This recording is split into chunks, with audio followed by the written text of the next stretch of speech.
नमस्कार, मंडी.com में आपका स्वागत है। मैं हूं भुवन भास्कर। मंडी.com में आज हम बात करने वाले हैं खेती में तकनीक के इस्तेमाल। जैसे जैसे किसानों में जागरूकता बढ़ती जा रही है और किसानों के लिए फाइनेंसिंग की राह पहले से ज्यादा आसान होती जा रही है, वैसे वैसे खेती में तकनीक का इस्तेमाल भी हर स्तर पर बढ़ता जा रहा है। लागत कम करने और उत्पादन बढ़ाने के लिए कई तरह की तकनीकों का इस्तेमाल होने लगा है, लेकिन आज के एपिसोड में हम अपनी चर्चा को तमाम तकनीकों पर न ले जाकर सीमित रखेंगे एक खास तकनीक पर, जिसे कहते हैं संरक्षित खेती यानी प्रोटेक्टेड कल्टीवेशन। और इस विषय पर बातचीत करने के लिए आज के अंत में जिन दो विशेषज्ञ मेहमानों को हमने अपने साथ जोड़ा है, उनसे आपका हम परिचय करा देते हैं। आज के हमारे पहले मेहमान हैं शशांक भट्ट, जो लखनऊ से हमारे साथ जुड़े हैं। और शशांक किसान हैं और साथ ही एक एग्री एंटरप्रेन्योर भी हैं। किसानों की मदद करते हैं जो प्रोटेक्टेड कल्टीवेशन के लिए जो इंफ्रास्ट्रक्चर, बुनियादी ढांचा जो जरूरी है उसको लगाने में।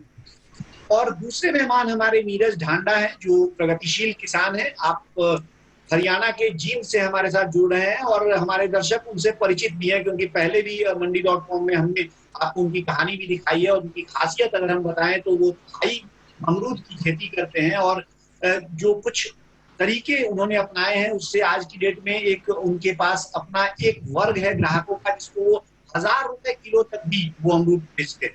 आप दोनों का बहुत बहुत स्वागत है हमारे कार्यक्रम। शशांक जी, चर्चा की शुरुआत हम आप ही से करते हैं और पहला सवाल आपसे मैं यही करूंगा कि बहुत संक्षेप में आप अगर बताएं हमारे दर्शकों को कि ये संरक्षित खेती जिसकी बात हम कर रहे हैं वो क्या है, और खास तौर पे कौन सी तकनीक, कौन सा बुनियादी ढांचा है जो उसके लिए जरूरी होता है।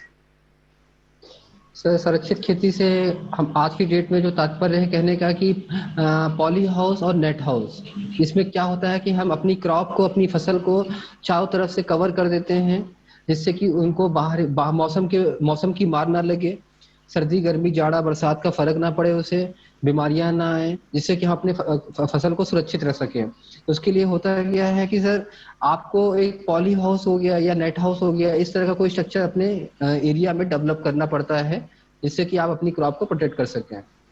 जी।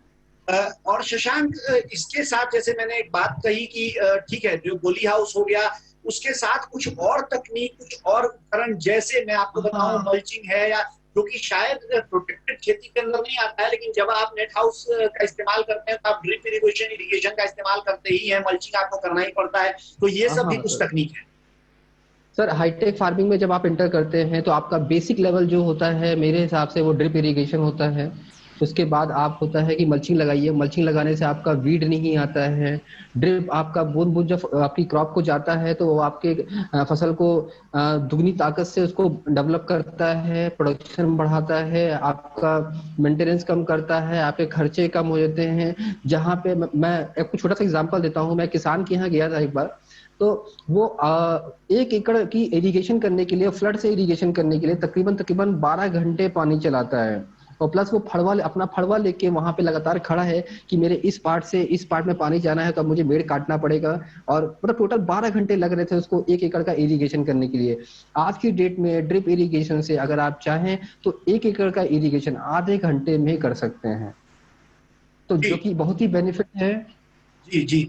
नीरज, आपसे अब मैं थोड़ा समझूंगा, क्योंकि आप खेती को बहुत लंबे समय से कर रहे हैं, लेकिन अभी बहुत हाल में आपने भी प्रोटेक्टेड कल्टीवेशन की ओर अपने कदम बढ़ाए हैं। मैं समझना ये चाहता हूँ कि आप एक सफल खेती कर रहे थे, एक सफल किसान पहले से ही थे।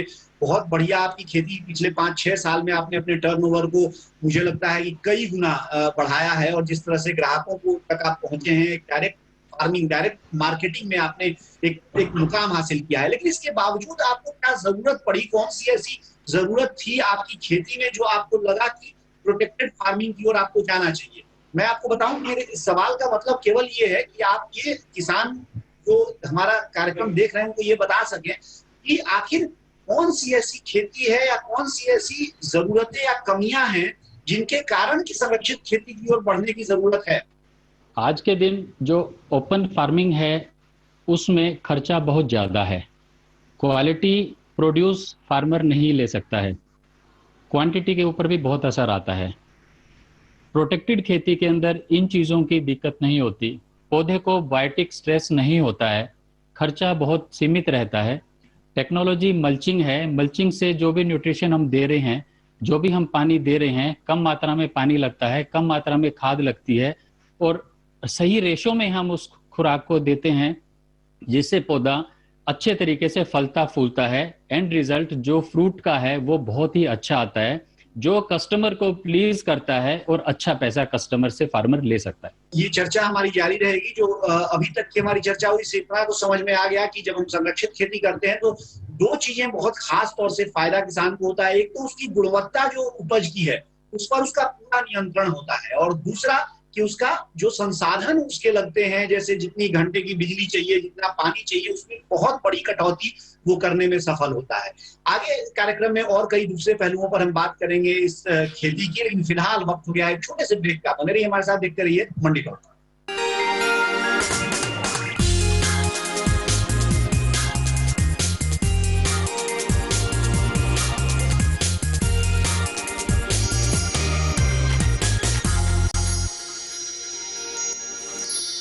एक बार फिर स्वागत है आपका मंडी.com में। हम बात कर रहे हैं आज संरक्षित खेती के बारे में, और इसके लिए क्या जरूरी है, क्या सावधानियां हैं और किस तरह से इसका फायदा किसान अपने खेतों में उठा सकता है। इस पर हमारे साथ दो मेहमान जो जुड़े हुए हैं, हरियाणा के जींद से नीरज ढांडा और लखनऊ से शशांक भट्ट। शशांक, बहुत संक्षेप में आप मुझे ये बताइए कि आखिर ये जो संरक्षित खेती है ये किस तरह के किसानों के लिए लाभदायक है। मतलब कि अगर हम बात करें कि अनाज की खेती है, तिलहन की खेती है, दलहन की खेती है, फिर हॉर्टिकल्चर है, फल और सब्जियां उसमें हैं, तो अगर एक वर्गीकरण हम करें तो किस तरह के किसानों के लिए ये जो खेती है वो खास तौर पे लाभदायक है?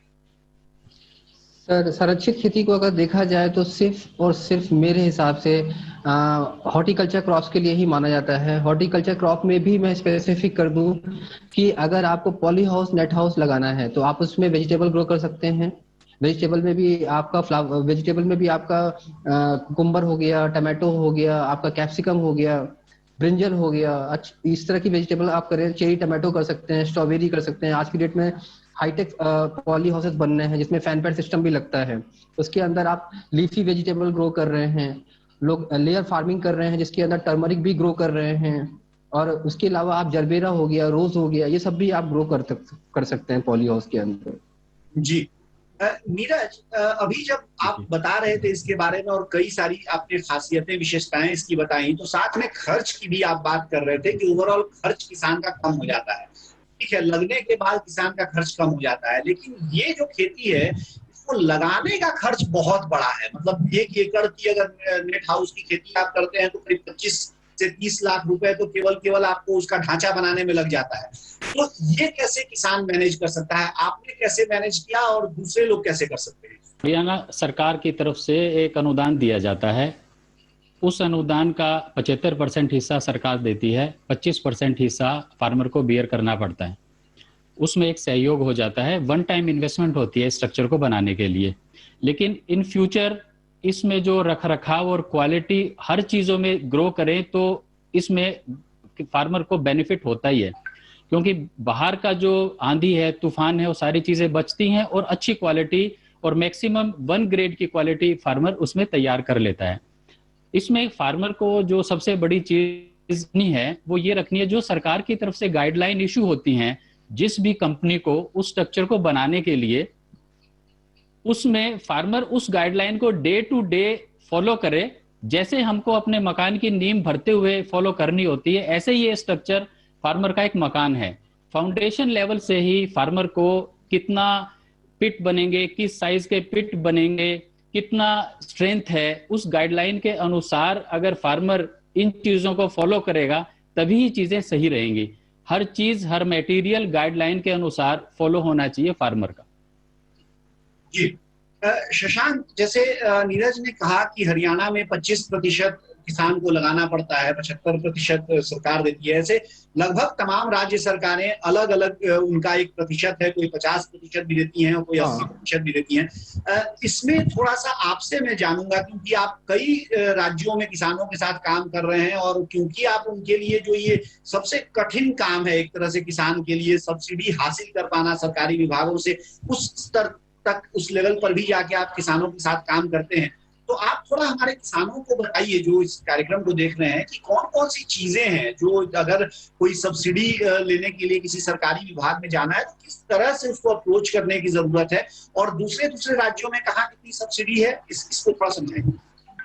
गवर्नमेंट की तरफ से जो भी सब्सिडी आती है वो ऐसा नहीं है सब्सिडी फार्मर को मिलती है। लोगों के अंदर एक डाउट है कि हमें सब्सिडी नहीं मिलेगी, हम काम करवा लेंगे, तो ऐसा नहीं होता है। गवर्नमेंट उससे पहले ही आपको एक अप्रूवल लेटर देती है, जिसके बेसिस पे आप बैंक में अप्लाई करते हैं, बैंक आपको लोन देता है, उसके बाद आप काम चालू स्टार्ट करते हैं, और उसके बाद आप काम खत्म होने के बाद आपका एक सर्वे होता है, जिसके बाद आपको एक सब्सिडी मिल जाती है। ये एक प्रोसेस है। इस प्रोसेस में मैं ये बोलता हूँ कि अगर फार्मर के सारे पेपर पूरे हैं, सारे बिल वाउचर्स पूरे हैं जो कि गवर्नमेंट की रिक्वायरमेंट के हिसाब से उनको जा रहे हैं, तो फार्मर की सब्सिडी कहीं पे भी होल्ड नहीं होती है, उनको प्रॉपर तरीके से सब्सिडी मिल जाती है।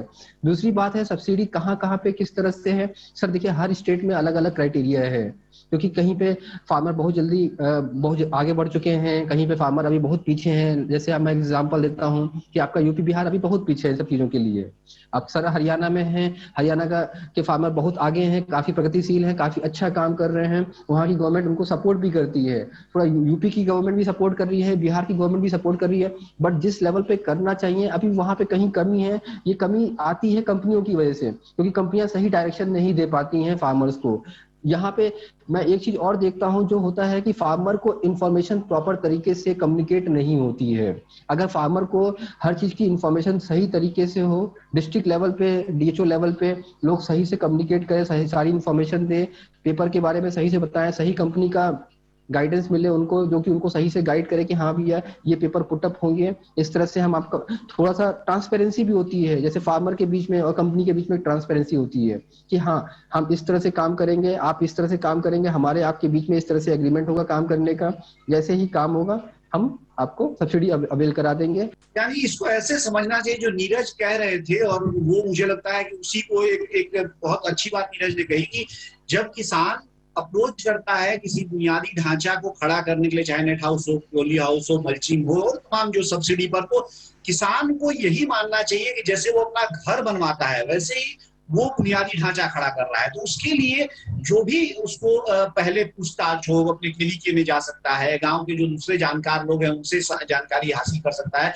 उसको केवल कंपनियों पर ही उसको नहीं छोड़ देना चाहिए कि कंपनियां आएंगी, ऑनलाइन बहुत सारी इंफॉर्मेशन, जी ऑनलाइन बहुत सारी इंफॉर्मेशन पड़ी रहती है। और ऐसा नहीं है, आज की डेट में अगर आप गूगल पे जाएंगे तो एक होता है कि हाँ अच्छी कंपनी यहाँ सबसे पहले लिस्टेड होती हैं, सबसे पहले आती हैं। आप जब गूगल पे सर्च करते हैं तो वो सबसे पहले क्यों आती हैं, उसका रीजन होता है कि क्योंकि सबसे ज्यादा लोग उनकी प्रोफाइल विजिट करते हैं अच्छी कंपनियों की।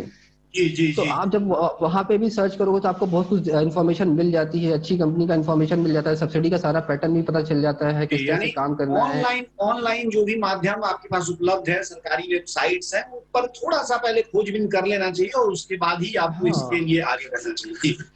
फिलहाल वक्त हो गया है छोटे से ब्रेक का। ब्रेक से लौटने के बाद संरक्षित खेती से जुड़े कुछ और पहलुओं, कुछ और बिंदुओं पर अपने दोनों मेहमानों से हम जानकारी लेंगे। बने रहिए हमारे साथ, देखते रहिए मंडी को।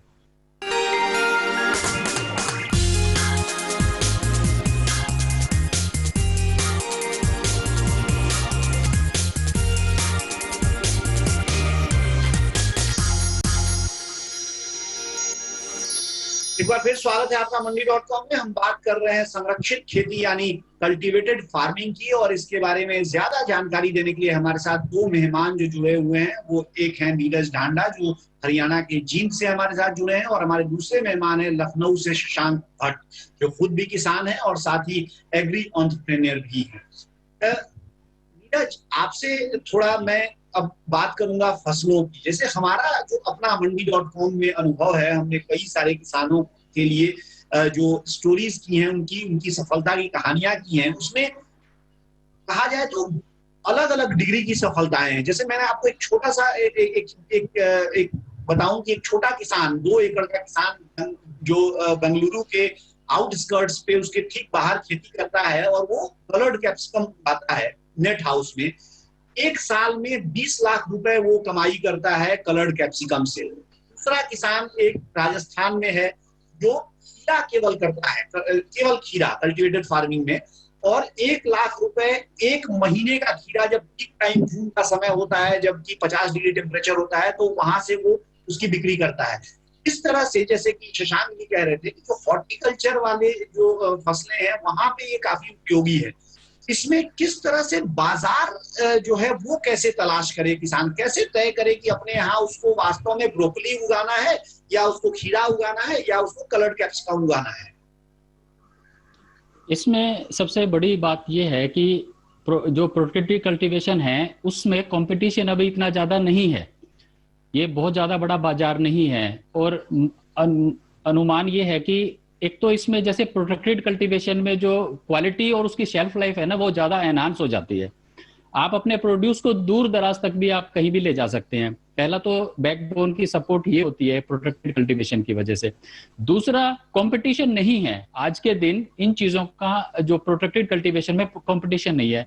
तीसरा, प्रोटेक्टेड कल्टीवेशन आप समय से पहले भी करते हैं, वेदर को कंट्रोल करके मार्केट में कोई चीज आनी है उससे पहले भी आप अपना प्रोड्यूस बाजार में ले आते हैं, जिसकी वजह से उसकी कीमत भी अच्छी मिलती है। तो आज के दिन जो प्रोटेक्टेड कल्टीवेशन है उनको मार्केट की वजह से कोई बड़ा संघर्ष नहीं करना पड़ रहा। नियर बाई की मार्केट में भी चीजें आसानी से उसके काउंटर से भी बिक रही हैं और वो दूर दराज, उसको ज्यादा दूर जाने की जरूरत नहीं पड़ती है। शशांक, क्योंकि अब समय बिल्कुल खत्म है, इसलिए एक आखिरी सवाल का समय है, और एक आखिरी सवाल मैं आपसे केवल पूछ लेता हूं जो एक शुरू में हमने चर्चा की थी और उस विषय पर हम बात कर नहीं पाए। जो हाईटेक फार्मिंग, जो कि एक तरह से इस संरक्षित खेती का एक अभिन्न हिस्सा है, मल्चिंग और ड्रिप इरिगेशन, तो किस तरह से प्रयोग करना चाहिए और इसके प्रयोग से कितना फायदा हो सकता है, होता है? और इसको मैं केवल नेट हाउस जो संरक्षित खेती है उसके संदर्भ में ही नहीं पूछूंगा आपसे। मैं कहूंगा कि मान लीजिए संरक्षित खेती बहुत महंगी है, तो शुरुआती दौर में हो सकता है कि उस पे जाने में किसान को 2 साल 4 साल का समय लगे, लेकिन मल्चिंग और ड्रिप इरिगेशन पे अगर तुरंत ही शिफ्ट कर जाया जाए तो खर्च और रिटर्न जो है उसका किस तरह का अनुपात है? ड्रिप इरिगेशन सबसे इंपॉर्टेंट रोल प्ले करता है आज के डेट में। उससे आपके जितने भी खर्च, आप एक जगह पे बैठ के आप इरिगेशन, फर्टिगेशन और एक होता है अपना क्रॉप का जो प्रोडक्शन होता है, वो तीनों चीजें मेंटेन कर सकते हो एक जगह पे बैठ के। कि आप कितनी क्वांटिटी में फर्टिलाइजर चला रहे हो वो डिपेंड करता है आपके सिर्फ एक जगह पे बैठने से और एक वॉल्व ऑन कर देने से।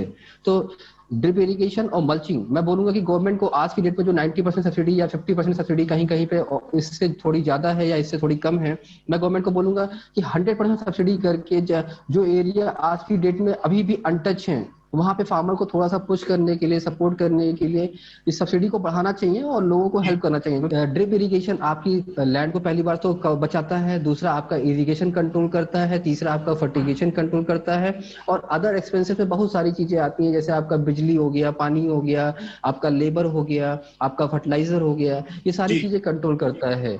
तो ड्रिप इरिगेशन में हर फार्मर को रिक्वेस्ट करूंगा कि वो जरूर ड्रिप इरिगेशन यूज करें, और वेजिटेबल हो गया, चाहे फ्रूट का फार्मर हो गया, फलों का फार्मर हो गया, हर इंसान ड्रिप को यूज करे। नीरज जी, आप भी कोई टिप्पणी करना चाहते हैं?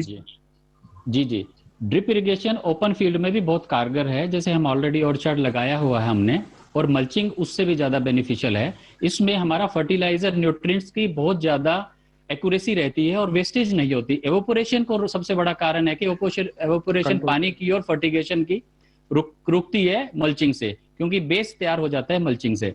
और हम अगर फ्रूट को बैक कर देते हैं तो प्रोटेक्टेड कल्टीवेशन ओपन फील्ड में भी हो सकते हैं with the help of mulching and drip. जी, यानी सीधी सी बात यह है कि संरक्षित खेती या जो हम नेट हाउस, पोली हाउस की खेती कहते हैं, उस पे जाने में चाहे समय लगना हो, बट इसकी तुलना में अगर देखें तो मल्चिंग और ड्रिप इरिगेशन की खेती जो है बहुत सस्ती है, और इस पर जो हमारे दोनों मेहमान हैं उनका मानना है कि इस पर तो तुरंत किसानों को जाना चाहिए और अपनी हर तरह की खेती में मल्चिंग और ड्रिप इरिगेशन का इस्तेमाल करना चाहिए। इससे बहुत भारी बचत उनकी होगी और साथ ही उत्पादन में बहुत बड़ा एक फर्क उनको देखने को मिलेगा। आप दोनों का बहुत बहुत शुक्रिया हमारे साथ आने के लिए, कार्यक्रम में शामिल होने के लिए, और अपनी ये तमाम विचार हमारे दर्शकों से साझा करने के लिए। धन्यवाद सर। नमस्कार सर। तो ये थे जींद से नीरज ढांडा और लखनऊ से शशांक भट्ट, जो आज बात कर रहे थे हमसे संरक्षित खेती के बारे में। फिलहाल मंडी.com में अब आज की चर्चा से मुझे दीजिए इजाजत, लेकिन बने रहिए हमारे साथ, देखते रहिए डीडी किसान, क्योंकि डीडी किसान पर कार्यक्रमों और समाचारों का सिलसिला जारी। आपकी राय हमारे लिए बहुत महत्वपूर्ण है। आप हमारे टोल फ्री नंबर पर कॉल कर सकते हैं और अपनी राय दे सकते हैं। साथ ही आप ईमेल के जरिए भी हमें अपनी राय दे सकते हैं। हमारा ईमेल पता है ncdexmandi@gmail.com।